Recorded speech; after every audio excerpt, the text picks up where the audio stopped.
છત્તીસગઢ વિધાનસભાની ચૂંટણી માટે પણ મતદાન થઈ રહ્યું છે। પ્રથમ તબક્કાની 20 બેઠકો માટે આજે મતદાન થઈ રહ્યું છે।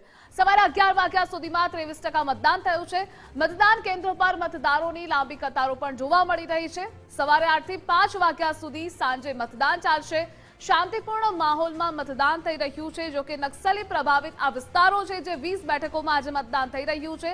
હાલ ત્યાં શાંતિપૂર્ણ માહોલ પણ છે, જ્યારે સુકમામાં નક્સલ પ્રભાવિત કારીગુંડા વિસ્તારમાં પણ मतदान થઈ રહ્યું છે। 23 વર્ષ બાદ મતદાન પ્રક્રિયા ચાલી રહી છે। કુલ 223 ઉમેદવારોનું ભાવિ ઈવીએમમાં આજે કેદ થશે।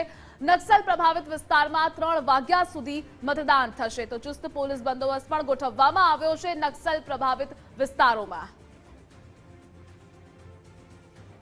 अधिक से अधिक मतदान करें और अपने मताधिकार का उपयोग करें। इस साल आने के बाद फिर से किसानों को कर्जा भी माफ होगा और 3 पैसा 1000 का 10,000 देने का वादा किया है।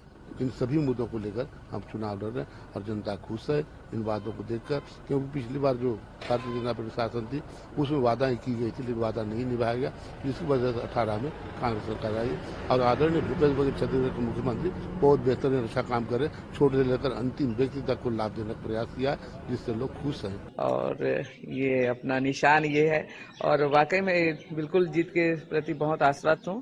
हम और हमारी सरकार जो काम करी, विकास के कार्य करी, इनको देखते हुए ये क्षेत्र की जनता बिल्कुल उनका आशीर्वाद और सहयोग भरपूर मिल रहा है और निश्चित तौर पर हम रिकॉर्ड मतों से जीतेंगे।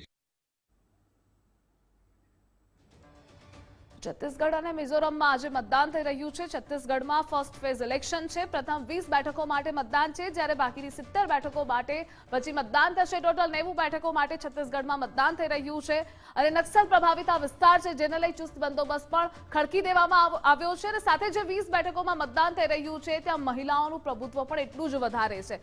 જો કે નક્સલ પ્રભાવિત વિસ્તારોમાં પણ 3 વાગ્યા સુધી મતદાનની પ્રક્રિયા ચાલશે।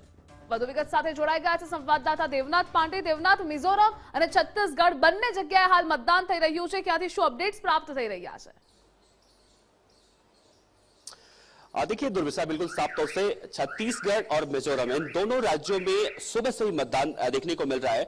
लेकिन सबसे खास बात आज के पहले चरण के मतदान में ये देखने को मिली कि पिछले विधानसभा चुनाव में जो नरमी देखने को मिली थी, यानी कि आज की जो लंबी लंबी कतारें देखने को मिली हैं वो पिछले विधानसभा चुनाव में नहीं देखने को मिली थी। और जिस तरह से इलेक्शन कमीशन ने भी इस बार वोटरों को जागरूक करने के लिए कई सारे नई रणनीतियां बनाई थी, वो सफल होती दिखाई दे रही थी। तो बीच में देखा जाए छत्तीसगढ़ की अगर हम बात करें तो नक्सल प्रभावित एरिया में जब सुबह मतदान की शुरुआत हुई तो कुछ दिक्कतें आई, जैसे हमने देखा आईडी ब्लास्ट वहां पर हुआ, एक जवान घायल हुआ, लेकिन उसके बाद शांतिपूर्ण तरीके से इन दोनों राज्यों में मतदान लगातार हो रहा है। और सबसे अलग बात, जैसा मैंने जिक्र किया कि महिलाएं भी इसमें बढ़ चढ़कर हिस्सा ले रही है, क्योंकि पिछली बार देखने को मिला था कि नोटा की संख्या ज्यादा थी और इसी को रोकने के लिए, लोगों को जागरूक करने के लिए इलेक्शन कमीशन की तरफ से तमाम तरह के जो है प्लानिंग की गई थी और वो जमीनी स्तर पर जो है उतरता दिखाई दे रहा है। परसेंटेज की हम बात करें तो छत्तीसगढ़ में 12 साढ़े 12 बजे के आसपास का जो रिजल्ट निकलकर सामने आया था उसमें यह कहा गया कि 23% मतदान हुए थे, यानी कि 3 बजे और 5 बजे दो अलग अलग चरणों में जो समय रखा गया है। तो ये उम्मीद जताई जा रही है कि पिछली बार की तुलना में इस बार जो वोटिंग परसेंटेज की जो तुलना है वो कहीं ज्यादा देखने को मिल सकती है। और ऐसा ही कुछ मिजोरम में भी देखने को मिल रहा है, वहां पर भी ज्यादा संख्या में बड़ी बड़ी लाइनों में लोग अपने मत का प्रयोग करने के लिए पहुंच रहे हैं। खुद वहां के मुख्यमंत्री जो मौजूदा दौर के हैं वो सुबह सुबह पहुंचे, हालांकि उन्होंने उसके बाद ये कहा कि मशीन खराब था, लेकिन बाद में उन्होंने अपना मत का इस्तेमाल किया। तो वहां भी कह सकते हैं कि शांतिपूर्ण तरीके से मतदान का प्रयोग किया जा रहा है। जी देवनाथ, तमाम माहिती बदल आपनो आभार।